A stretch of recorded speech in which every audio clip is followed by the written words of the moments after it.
اور بھی جو ہے حدیثیں ہیں، میں اب جو ہے زیادہ وہ موضوع حدیثیں بیان نہیں کروں گا. اب جو ہے ہم دیکھنے کی کوشش کریں گے کہ صحیح حدیثوں کی روشنی میں اس مہینے کی کیا اہمیت ہے. وہ ہے سب سے پہلی حدیث ابو ہریرہ رضی اللہ تعالیٰ عنہ اس کے راوی ہیں. فرماتے ہیں اللہ کے رسول صلی اللہ علیہ وسلم سے پوچھا گیا کہ فرض نمازوں کے بعد کون سی نماز افضل ہے. مسلم شریف کی حدیث ہے. پوچھا کہ فرض نمازوں کے بعد کون سی نماز افضل ہے اور فرض روزوں کے بعد، رمضان کے روزوں کے بعد کون سا روزہ افضل ہے. تو اللہ کے رسول صلی اللہ علیہ وسلم نے فرمایا فرض نمازوں کے بعد جو ہے یہ تہجد کی نماز افضل نماز ہے. فرض نمازوں کے بعد تہجد کی نماز افضل ہے اور رمضان کے روزوں کے بعد یہ جو ہے محرم کے روزے افضل ہیں. محرم کے روزے افضل ہے. محرم کے روزوں میں خصوصاً عاشورے کا روزہ. یہ صحیح مسلم کی جو ہے حدیث ہے. دوسری حدیث بھی مسلم شریف سے حضرت ابو قتادہ رضی اللہ تعالیٰ عنہ اس کے راوی ہیں. فرماتے ہیں اللہ کے رسول صلی اللہ علیہ وسلم سے سوال کیا گیا کہ عاشورے کے روزے کے متعلق آپ صلی اللہ علیہ وسلم سے پوچھا گیا کہ عاشورے کے روزے کے متعلق آپ کیا فرماتے ہیں. تو اللہ کے رسول صلی اللہ علیہ وسلم نے فرمایا کہ پچھلے 1 سال کے گناہوں پر کفارہ ہے.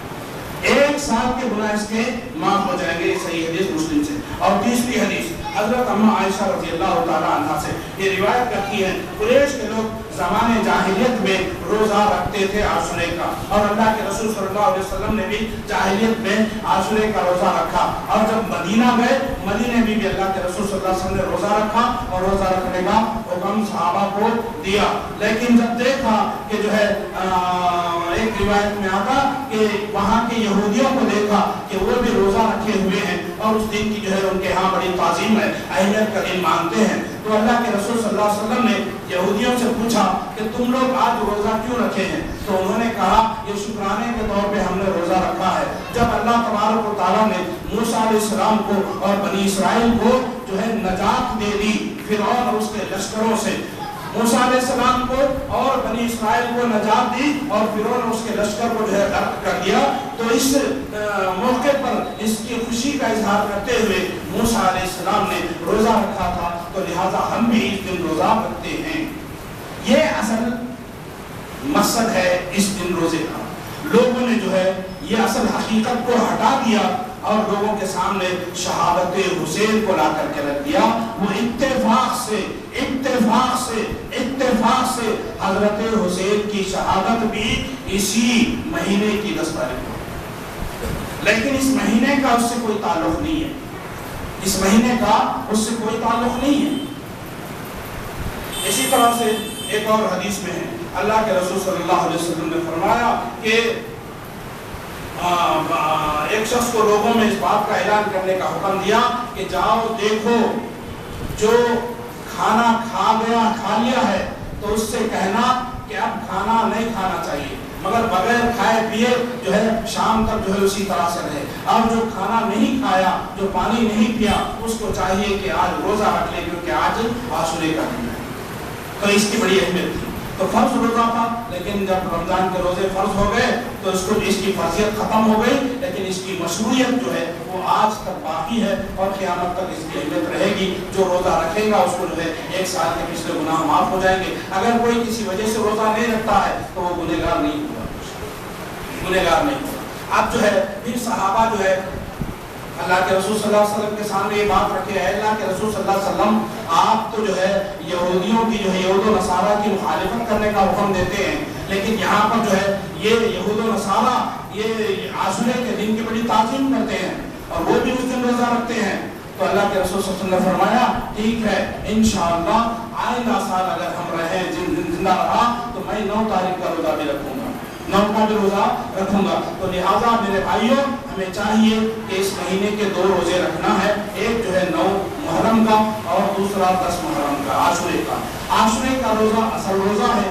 عاشورے کا روزہ شکرانے کے طور پہ رکھنا ہے، اللہ کے رسول صلی اللہ علیہ وسلم کی سنت سمجھ کے رکھنا ہے اور جو ہے موسیٰ علیہ السلام کو نجات اللہ نے دی ہے اس خوشی میں جو ہے رکھنا ہے. اور 9 تاریخ کا روزہ یہ یہود و نصارہ کی مخالفت کرنے کی، ان کی مخالفت پہ یہ روزہ رکھنا ہے. تو 2 روزے یعنی کل اور پرسوں، کل 9 تاریخ ہے اور پرسوں جو ہے وہ 10 تاریخ ہے، یہ 2 دن کا روزہ رکھیے. انشاءاللہ اللہ تبارک و تعالیٰ ہمارے پچھلے 1 سال کے گناہوں کو معاف فرما دیں گے. اب دیکھیے اتفاق سے یہ عاشورے کی اہمیت ہمیں معلوم ہو گئی، محرم کے مہینے کی اہمیت بھی معلوم ہو گئی۔ اب ہم دیکھیں گے شہادت حسین کو لے کر کے کچھ مختصر انشاءاللہ وہ بھی بتا دوں گا۔ حضرت حسین، پہلے یہ ہمیں معلوم ہے سب کو انشاءاللہ، اگر بچوں کو پوچھے کبھی بول دیتے ہیں کہ حضرت حسین کون تھے۔ حضرت حسین صحابی رسول اور اللہ کے رسول صلی اللہ علیہ وسلم کے نواسے، ہمیں ان سے بے حد محبت ہے۔ جو ان سے محبت نہیں کرتا اسلام میں، اس کے اسلام میں، اس کے ایمان میں کھوٹ ہے۔ یہ سن لینا پہلے، لوگ سمجھتے کہ ہم اہل بیت کے دشمن ہیں، فتویٰ لگا دیتے یہ اہل بیت کے دشمن ہیں، یہ فلاں ہے فلاں ہے، یہ جو ہے کیا کہتے ہیں کہ نبی کریم صلی اللہ علیہ وسلم کی مخالفت کرتے ہیں۔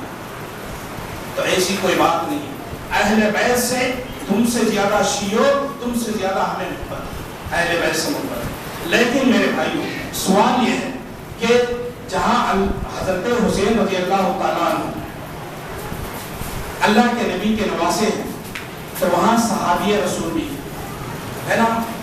اب ہم دیکھیے صحابہ رسول کی جو اہمیت ہمارے پاس ہے تمہارے پاس نہیں ہے۔ تم خالی اہل بیت کو مانتے ہو اور تمام صحابہ کرام کو نعوذ باللہ جہنمی قرار دیتے ہو، اور کہتے ہو کہ جو ہے وہ مسلمان نہیں، وہ کافر کفر کا فتویٰ لگاتے ہو۔ وہ ابو بکر صدیق رضی اللہ تعالیٰ عنہ، جن کے بارے میں اللہ کے رسول صلی اللہ علیہ وسلم نے فرمایا لوگوں میں سارے لوگوں کا احسان ادا کر دیا، احسان چکا دیا، ابو بکر کا احسان میں نہیں چکا پایا، اور اللہ تبارک و تعالیٰ کل قیامت کے دن ان کا احسان چکائے گا، میں ان کا احسان نہیں چکا سکتا۔ بہت سی حدیثیں ہیں لیکن تفصیل میں بات جانا نہیں۔ ابو بکر صدیق اسلام کے پہلے خلیفہ، اللہ کے رسول صلی اللہ علیہ وسلم کے پہلے خلیفہ حضرت ابو بکر صدیق رضی اللہ تعالیٰ عنہ، ان کے بارے میں ان شیعوں کا خیال ہے، ان کا جو عقیدہ ہے کہ وہ جہنمی ہے، نعوذ باللہ من ذالک۔ ان کو گالی دیتے ہو، کہا جاتا کہ کہاں سے وہ کافر ہوئی؟ اللہ کے رسول صلی اللہ علیہ وسلم کے زمانے میں وہ ان کے ساتھ تھے، ان کو جو ہے ان کو اپنی آنکھوں سے دیکھے۔ اور ایک یاد رکھیے، صحابی کون ہوتا ہے؟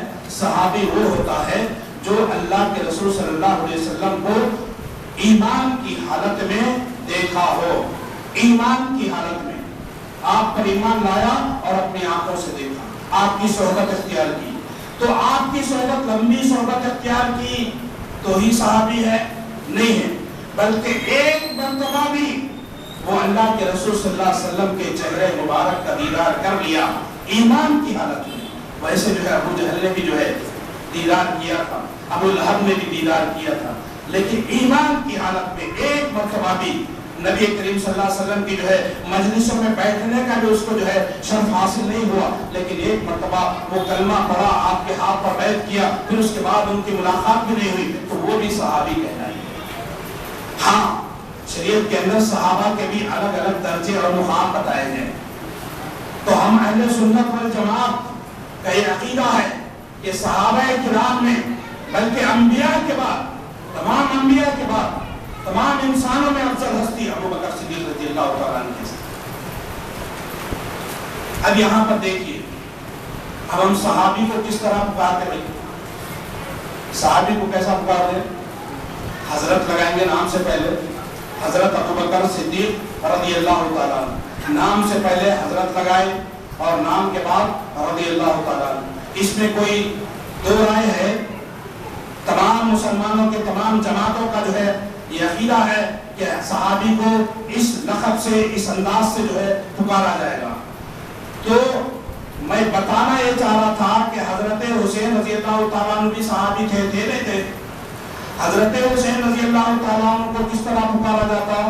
شیعوں کو چھوڑیے، شیعہ تو ان کے ہاں امام کا لفظ ان کے پاس بڑا درجہ رکھتا، امام ان کے پاس نبی کے برابر ہے، امام ان کے پاس اللہ کی طرف سے جو ہے بھیجا ہوا ہوتا ہے، لیکن اہل سنت کے ہاں، سنیوں کے ہاں یہ عقیدہ نہیں ہے۔ سنت کے ہاں، اہل سنت میں سنیوں کے ہاں نبی ہی اللہ کی طرف سے بھیجا ہوا ہوتا ہے، امام نہیں۔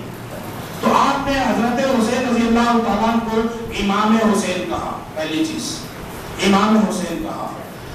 اچھا، اس کی دلیل نہیں ہے ہمارے کو قرآن حدیث سے امام کا معنی کیا ہے؟ چلو ٹھیک ہے آپ نے کہہ دیا، لیکن کس نیت سے کہا؟ امام کا معنی کیا ہے؟ جس کو جو ہے حدیث کا علم ہے یا کسی کو فقہ کا علم ہے، جو بڑا پائے کا علم ہے، فقہ میں اس نے جو ہے مہارت حاصل کی، حدیث کی تعلیمات میں جو ہے مہارت حاصل کی، قرآن کی تعلیمات میں جو ہے تفسیر کرنے والے بن گئے، مفسر بن گئے، ان کے لیے جو ہے امام کا لفظ یہ استعمال ہوتا ہے۔ یہ اس میں شک نہیں کہ حضرت حسین کو ایسا کوئی علم نہیں تھا، الحمدللہ علم تھا، امام کہہ سکتے ہیں کہیے آپ، لیکن آپ کا امام کہنے کا معنی کیا ہے؟ شیعوں کے ہاں اماموں کا عقیدہ ہے، اور امام حضرت حسین رضی اللہ تعالیٰ عنہ ان کے ایک اماموں میں سے ایک امام ہے، ان کے 12 اماموں میں ایک امام ہے، اور ان کے پہلے امام ان کے بعد حضرت علی رضی اللہ تعالیٰ عنہ، تو یہ اماموں کا عقیدہ ان کے پاس ہے۔ ہمارے ہاں اچھا بھائی ٹھیک ہے، ہمارے سنی حضرات بھی، سنیوں میں بھی کچھ لوگ ان کو امام حسین کہتے ہیں، اور امام حسین کے بعد رضی اللہ تعالیٰ عنہ کے جگہ علیہ السلام، سمجھ میں آ رہی بات؟ علیہ السلام۔ میرے بھائیوں، ہم جتنا بھی تھوڑا بہت بھی علم اس کے پاس ہے، اس کو معلوم ہے کہ علیہ السلام کس کے لیے ہم استعمال کرتے ہیں؟ انبیاء کے لیے۔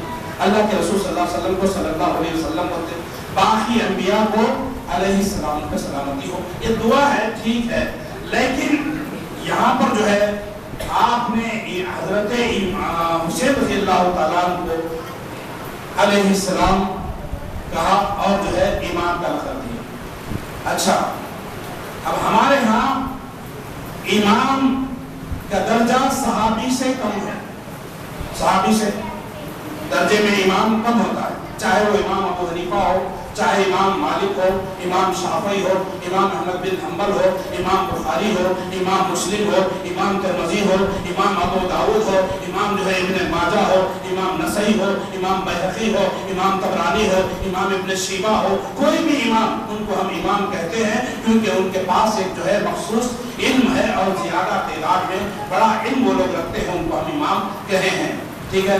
تو یہاں پر امام آپ نے کہا، یہ ان کو ہم امام کہتے ہیں۔ اچھا، حضرت حسین رضی اللہ تعالیٰ عنہ کو آپ امام کہتے ہو، اور حضرت امام ابو حنیفہ کو امام اعظم کہتے ہو، تو آپ نے حضرت حسین رضی اللہ تعالیٰ عنہ سے امام ابو حنیفہ کا درجہ بڑھا دیا، بڑھایا کریں؟ امام اعظم، ہم نے کبھی کہا ہے امام ابو بکر، امام ابو بکر کبھی کہے؟ حالانکہ ان کا ایمان جو ہے سارے انسانوں میں افضل ہے انبیاء کے بعد۔ امام عمر رضی اللہ تعالیٰ عنہ امام کہا ان کو؟ حضرت عثمان کو امام کا لقب دی، امام کا نام دیا نہیں؟ تو امام جو ہے یہ صحابہ کے بعد آنے والے تابعین، تابعین میں سے امام کا لفظ آیا۔ چلو امام الانبیاء محمد رسول اللہ صلی اللہ علیہ وسلم کے لیے بھی امام کا لفظ استعمال ہوتا ہے۔ تو یہ بتانے کا مقصد ہے جب آپ امام کہنا ہے تو پھر جو ہے ابو حنیفہ کو امام اعظم بناتے ہو، حضرت حسین کو صرف امام کہتے ہو۔ کیا حضرت ابو بکر رضی اللہ تعالیٰ عنہ کو علیہ السلام کا لقب دیا گیا؟ حضرت عمر رضی اللہ تعالیٰ عنہ کو جو ہے علیہ السلام لگایا گیا؟ حضرت عثمان ہے، حضرت علی ہے، ان کو یہ القاب دیے گئے؟ نہیں دیے گئے۔ تو یہاں پر جو ہے آپ کیا ثابت کرنا چاہ رہے ہیں، کیا بتانا چاہ رہے ہیں؟ اور تو اپنے ایک عالم جن کی تم تقلید کرتے ہو، احمد رضا خان فاضل بریلوی، ان کو کیا بولتے ہیں؟ اعلیٰ حضرت۔ کیا بولتے ہیں؟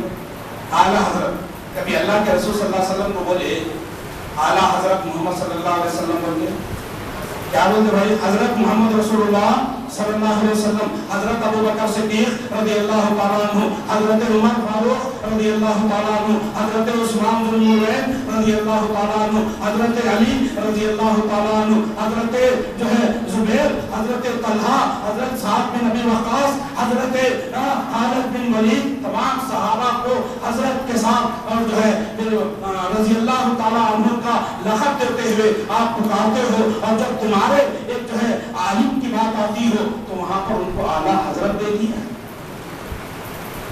یہ میرے بھائیوں آپ کہاں جا رہے ہیں؟ یہ غلو کتنا ہو رہا، سمجھنے کی کوشش نہیں کر رہے۔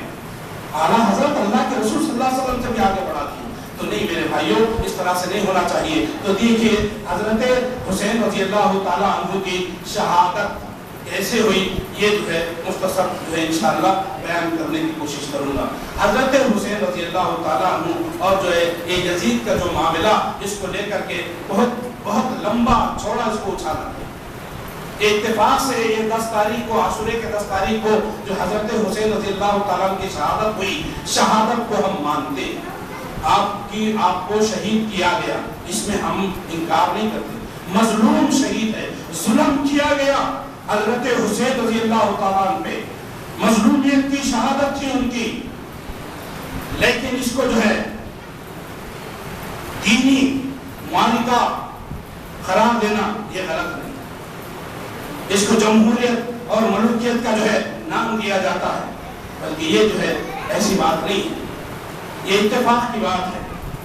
جب امیر معاویہ، اگر بولنا ہو تو لمبا ہے، شروع سے آنا پڑتا، لیکن وقت کا تقاضا ہے، وقت اجازت نہیں دیتا۔ امیر معاویہ رضی اللہ تعالیٰ عنہ کی جب وفات ہوئی تو ان کی وفات کے بعد ان کا بیٹا یزید جو ہے خلیفہ بنا۔ یہ سب کی رائے پہ متفقہ طور پر سب جو ہے راضی تھے، سب جو ہے اس کے ہاتھ پہ جو ہے بیعت کرے۔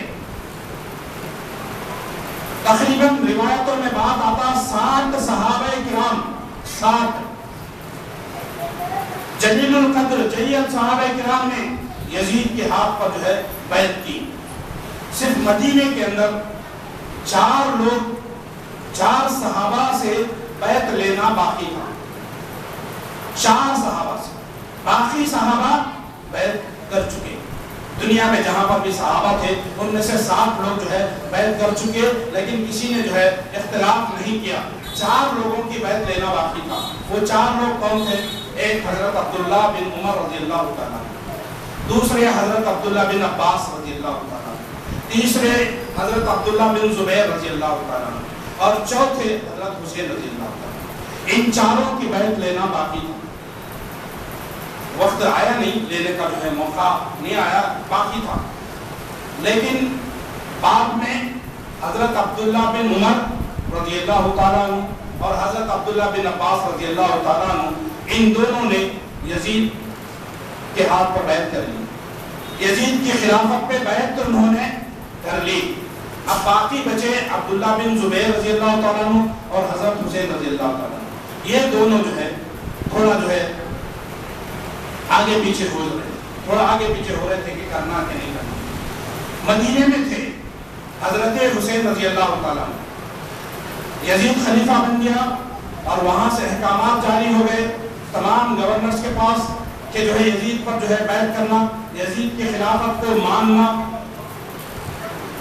مدینے میں بھی، مدینے کے گورنر کے پاس بھی جب یہ احکام پہنچا تو اس نے بھی جو ہے اعلان کر دیا کہ یزید خلیفہ بن چکا ہے تو لہذا بیعت کرو، تو سب لوگوں نے بیعت کیا۔ حضرت حسین رضی اللہ تعالیٰ عنہ مہلت مانگی کہ بھائی کچھ ٹائم دیجیے، ابھی تو حضرت امیر معاویہ رضی اللہ تعالیٰ عنہ کی وفات کی خبر ہمیں پہنچی ہے، اور اتنے میں جو ہے حضرت جو ہے یزید کا جو ہے خلافت کا بات آئی ہے، تو لہٰذا ہمیں سوچنے کا موقع دیجیے۔ گورنر نے کہا کہ سوچنے کا وقت میں نہیں دے سکتا، سوچنے کا وقت نہیں ہے، حسین بیعت کرنا ہے۔ تو حضرت حسین رضی اللہ تعالیٰ نے کہا مجھے 1 رات کی مہلت دو، آج رات کی مہلت دو، تو 1 رات کی مہلت دی گئی۔ تو حضرت حسین رضی اللہ تعالیٰ عنہ مدینے سے نکل کر کے مکہ پہنچ گئے، مکہ جا رہے، مکہ جانے کے بعد اور انہوں نے اس بات کا اظہار بھی نہیں کیا کہ وہ کیا چاہتے ہیں۔ یہ جو صحیح روایتوں میں جو بات آتی، حضرت حسین رضی اللہ تعالیٰ عنہ کیا چاہتے ہیں انہوں نے کبھی اس بات کا اظہار بھی نہیں کیا۔ مکہ پہنچنے کے بعد بھی اپنا جو خیال ہے وہ بھی وہاں پر بھی ظاہر نہیں کیا، اور کہا کہ مجھے کوفہ جانا ہے، کوفیوں نے مجھے بلایا ہے، مجھے وہاں جانا ہے۔ تو لوگوں نے ان کو روکا وہاں سے، اور کس دن جا رہے ہیں؟ تاریخ میں بات آتی کہ 8 ذی الحجہ کے دن، 8 ذی الحجہ کے دن حضرت حسین رضی اللہ تعالیٰ عنہ اپنے قریبی رشتہ داروں کو اور کچھ لوگوں کو لے کر کے، قافلہ تھا جو ہے 70-75 لوگوں کا قافلہ غالباً، اس کو لے کر کے نکلتے ہیں اور اس دن 8 ذی الحجہ ہے. 8 ذی الحجہ کے دن کیا ہوگا بھائی؟ جو لوگ حج کرے ان کو معلوم ہے, حج نہیں کرے علم والوں کو بھی معلوم ہے کہ اس دن حاجی حج کا احرام باندھ کر کے مینا کو روانہ ہوتے ہیں. حاجی کہاں جاتے ہیں؟ تو سارے لوگ حج کا احرام باندھ کر کے مینا کی طرف رواں ہیں. حضرت حسین رضی اللہ تعالیٰ عنہ کوفے کا سفر باندھ رہے ہیں اور ان کو بہت سے کبار صحابہ نے روکا, مکے کے گورنر نے بھی روکا, لیکن وہ ماننے کے لیے تیار نہیں ہے. یہاں تک کہ حضرت عبداللہ بن عباس رضی اللہ تعالیٰ عنہ جو حضرت حسین رضی اللہ تعالیٰ عنہ کے چچا ہیں, وہ آ کر کے روکے. جب ان کو اطلاع ملی کہ حسین جو ہے وہ کوفے کا سفر کرنے والے ہیں, وہ دوڑے ہوئے آئے, آ کر کے ان کے جو ہے گھوڑا, ان کا جو اونٹ تھا اس کی اونٹنی کی لگام کو پکڑا اور کہا کہ اے حسین کہاں جا رہے ہو؟ کہا چچا جان مجھے جو ہے کوفہ جانا ہے, کوفے کے کوفیوں نے مجھے بلایا ہے. 18,000 خطوط آئے تھے, 18,000 خطوط حضرت حسین کو وہ لوگوں نے بھیجا کہ آئیے آپ آئیے, ہم یزید کی خلافت کو نہیں مانتے, ہم یزید کو امیر نہیں مانتے, ہم آپ کو امیر ماننا چاہتے ہیں, آپ کو امیر بنانا چاہتے ہیں, آپ کے ہاتھ میں بیعت کرنا چاہتے ہیں. اس طرح کے جو ہے وہ خطوط آئے, 1 نہیں 2 نہیں 100 نہیں 1000 نہیں 18,000. اور بتایا جاتا ہے کہ حضرت حسین رضی اللہ عنہ کی بوری جو ہے وہ خطوط سے بھر گئی تھی, اتنے خطوط آئے. تو انہوں نے اس لیے جانے کا ارادہ کیا. حضرت حسین رضی اللہ عنہ نے چاہا کہ شاید جو ہے وہ لوگ یزید کو پسند نہیں کرتے ہیں اور جو وہ مجھے بنانا چاہتے ہیں, حالات کیا ہے جا کر کے دیکھیں گے, حالات کے ساتھ جو ہے نمٹیں گے. اس ارادے سے نکلے, جنگ کے ارادے سے, قتال کے ارادے سے حضرت حسین نہیں نکلے. اگر قتال کرنا, جنگ کرنے کی نیت سے نکلے ہوتے تو میرے بھائیوں بڑا لشکر لے کر کے جانا پڑتا, کیونکہ یزید حکمران تھا اور اس کے پاس لشکر تھا. یہ جنگ لڑنے کے لیے نہیں گئے بلکہ معاملے کو دیکھنا ہے کیا معاملہ ہے. گئے صرف جو ہے ان کے اہل خانہ تھے, ان کے رشتہ دار, ان کے جو ہے اولاد میں سے, ان کے بچوں میں سے, ان کے جو ہے رشتہ داروں میں سے اور جو ہے قریبی دوستوں کے لوگوں میں سے جو ہے کچھ مختصر سا جو ہے وہ لشکر قافلہ تھا جو ہے کوفہ کو روانہ. تو حضرت عبداللہ بن عباس رضی اللہ عنہ کہا کہ بیٹا مت جا. کہا کہ نہیں چاچا میں نے ارادہ کر لیا ہے, مجھے جانا ہے. عبداللہ بن عباس رضی اللہ تعالیٰ عنہ کے الفاظ ہیں, انہوں نے کہا اے حسین اگر میں یہ جانتا کہ تیری اونٹ کے سامنے اگر میں نیچے لیٹ جاؤں تو رک جاتا تو میں تیرے اونٹ کے سامنے نیچے لیٹنے کے لیے بھی تیار. جلیل القدر صحابی عبداللہ بن عباس, پھر بھی حضرت حسین رضی اللہ عنہ نہیں مانے. بولا نہیں چچا جان آپ مجھے روکنے کی کوشش مت کیجئے, میرے قدم اٹھ چکے ہیں, اب میں نے اس کو پیچھے نہیں لے سکتا. تو انہوں نے جو ہے ایک پیش گوئی بتائی کہ سن لے, میں تیرے داڑھی کو خون میں رنگا ہوا دیکھ رہا ہوں. حسین تیری داڑھی کو میں خون میں رنگا ہوا دیکھ رہا ہوں. وہ تیرے باپ کے ساتھ وفا نہیں کرے, تیرے بھائی کے ساتھ وفا نہیں کرے, وہ تیرے ساتھ کیا وفا کریں گے. تو بہرحال حضرت حسین رضی اللہ تعالیٰ عنہ اپنے قافلے کو لے کر کے نکلے, لیکن پہلے جو ہے مسلم بن عقیل کو جو ہے بھجایا کہ وہاں حالات کیسے ہے, سچویشن کیا ہے, وہاں پہ کیسا حالات ہے, یہ معلوم کرنے کے لیے پہلے جو ہے قاصد کو بھیجا جو ان کے جو ہے چچا کے بیٹے ہیں مسلم بن عقیل رضی اللہ تعالیٰ عنہ, ان کو بھیجا مسلم بن عقیل کو. تو وہ جا کر کے وہاں پر دیکھے تو وہاں کے کوفیوں نے 32,000 کوفیوں نے ان کے ہاتھ میں بیعت کیا کہ جو ہے آپ حسین کو بلا لیجئے, ہم ان کے ہاتھ میں کرنے کے لیے تیار ہے. حضرت مسلم بن عقیل نے اطلاع بھیجی کہ جو ہے اطلاع بھیجا دی کہ اے حسین اب تم جو ہے آ جائیے, یہاں پر جو ہے معاملہ جو ہے پکا ہوا ہے, بس آپ کر کے جو ہے کھیت پکا ہوا ہے اور آ کر کے کاٹنے کی ضرورت ہے, آپ آئیے, لوگ جو ہے ہمارے فیور میں ہے, آپ کے اوپر بیعت کرنا چاہتے ہیں. تو لہٰذا یہ جو ہے انہوں نے اپنے قافلے کو جو ہے جاری رکھا, سفر کو جاری رکھا. لیکن جب کوفے کے قریب پہنچے تو وہاں سے اطلاع ملی, اب لمبے نہیں جاؤں گا, حضرت مسلم بن عقیل کو شہید کر لیا گیا, دھوکے سے ان کو جو ہے شہید کر دیا گیا. تو حضرت مسلم بن عقیل نے یہ میسج بھیجا کہ حسین تم واپس مکہ پلٹ جاؤ, کوفہ نہیں آنا, یہاں پر جو ہے ان لوگوں نے دھوکہ دیا ہے. مجھے جو ہے اس طرح سے جو ہے مار دیا گیا ہے، لہٰذا آپ اپنی جان بچائیے، واپس جائیے۔ یہ میسج انہوں نے بھیجا۔ جب میسج حضرت حسین کو اور ان کے قافلوں کو ملا تو یہ یاد رکھیے حضرت حسین رضی اللہ تعالیٰ عنہ مکہ واپس لوٹنے کا ارادہ کر لیا، تو بھائی چلو اب واپس ہم جائیں گے، لیکن وہاں پر اس قافلے میں مسلم بن عقیل کے بھائی بھی تھے، تو انہوں نے کہا کہ اے حسین آپ کو جانا ہے تو جائیے، ہم اپنے بھائی کا بدلہ لینے کے لیے کوفہ ضرور جائیں گے، یا تو ان سے بدلہ لیں گے یا ہم بھی اپنی جانوں کو قربان کر دیں گے۔ یہ سن کر کے حضرت حسین رضی اللہ تعالیٰ نے کہا جب تمہارا یہ ارادہ ہے تو میں بھی تمہارے ساتھ ہوں، میں واپس نہیں جاؤں گا۔ جب آئے، جب کوفہ پہنچے تو وہاں دیکھا معاملہ پورا بگڑا ہوا ہے، وہاں یزید نے دیکھ لیا کہ کوفے کے حالات صحیح نہیں ہیں، تو لہٰذا وہاں کا جو گورنر تھا اس کو معزول کر کے ایک نیا گورنر کو جو ہے بھیجا، نیا گورنر عبید اللہ بن زیاد کو گورنر کوفے کا بنا کر کے بھیجا۔ جب وہ کوفہ پہنچا تو لوگوں نے سمجھا کہ شاید حسین آ گئے ہیں، لیکن حسین نہیں، وہ جو ہے گورنر ہاؤس کے پاس 32,000 یہ کوفی وہاں پر جمع تھے۔ جب اس نے آیا اور ایک دھمکی دی، کیا جمع ہوئے ہو یہاں سے نکل جاؤ، تو سارے لوگ ایک دھمکی سے، سب لوگ جو ہے کوفے جو مسلم بن عقیل کے ساتھ تھے، لیکن اس کی ایک دھمکی سے سارے 32,000 میں سے 3200 لوگ بچ گئے تھے، 3200 لوگ بچ گئے۔ بتاتے مسلم بن عقیل اس کے بعد میں جو ہے پھر ان لوگوں نے سے کہا کہ اے فلاں تو یہ کس طرح کی دھمکیاں دے رہا ہے، تو جو ہے یہاں پر جو ہے ہم حضرت حسین کو جو ہے یہ کرنا چاہتے ہیں، تو جو اس نے پھر سے دھمکی دی، تو جو ہے پھر سے جو ہے پورے لوگ جو ہے چلے گئے۔ اور جب مغرب کا وقت کچھ ہوا تو نماز پڑھا رہے تھے مسلم بن عقیل، تو جو ہے 32 لوگ ان کے پیچھے تھے، 32,000 میں 32 لوگ بجے، جب سلام پھیرے تو پورے چلے گئے، ایک بھی نہیں تھا، اکیلے۔ اب بولے پکڑو اس کو، مسلم بن عقیل کو پکڑنے کا حکم دیا گیا۔ وہ بھاگتے بھاگتے کوفے کی گلیاں، ان کو معلوم نہیں، دستک دے رہے، دروازہ مار رہے، کوئی جو ہے پناہ دینے کے لیے تیار نہیں۔ آخر کار ایک جگہ گر گئے، دانت ٹوٹ گئے، خون آ رہا ہے، بوڑھی عورت آئی، وہ آ کر کے ان کو ہمدردی کے طور پہ گھر میں لے گئی، لیکن اس کا بیٹا جو ہے جا کر کے انفارمیشن دے دیا اور ان کو شہید کر دیا۔ پھر حضرت حسین رضی اللہ تعالیٰ عنہ کا قافلہ جب وہاں پہنچا تو حسین مختصر بات ختم کرتا ہوں، انہوں نے کہا کہ 3 باتیں ان کے سامنے رکھی۔ ایک، دیکھو میں جو ہے لڑنے بھڑنے کے لیے نہیں آیا، میں جنگ و جدال کرنے کے لیے نہیں آیا، مجھے جو ہے بارڈر پہ بھیج دیجئے، وہاں پر میں جہاد کرتے ہوئے جو ہے شہید ہو جاؤں گا، یا پھر مجھے مکہ واپس جانے دیجئے، میں مکہ پلٹ کے واپس چلے جاؤں گا۔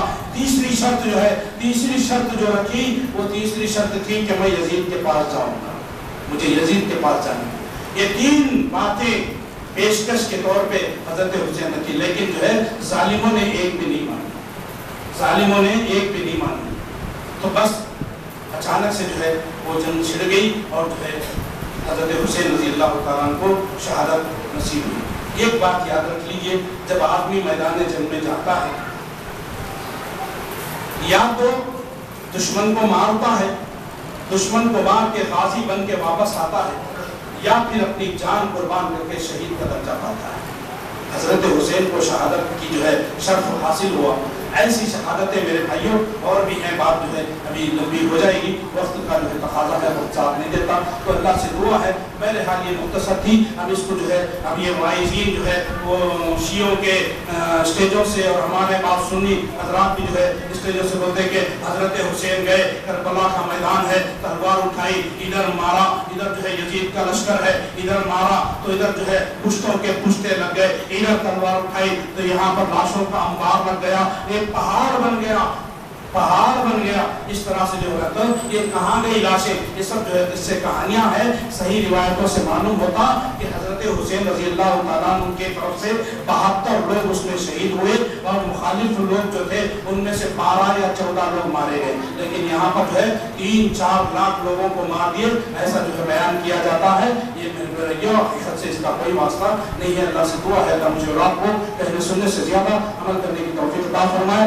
وآخر دعوانا الحمدللہ رب العالمین۔ اقول قولی ھذا واستغفر اللہ لی ولکم واستغفروہ انہ هو الغفور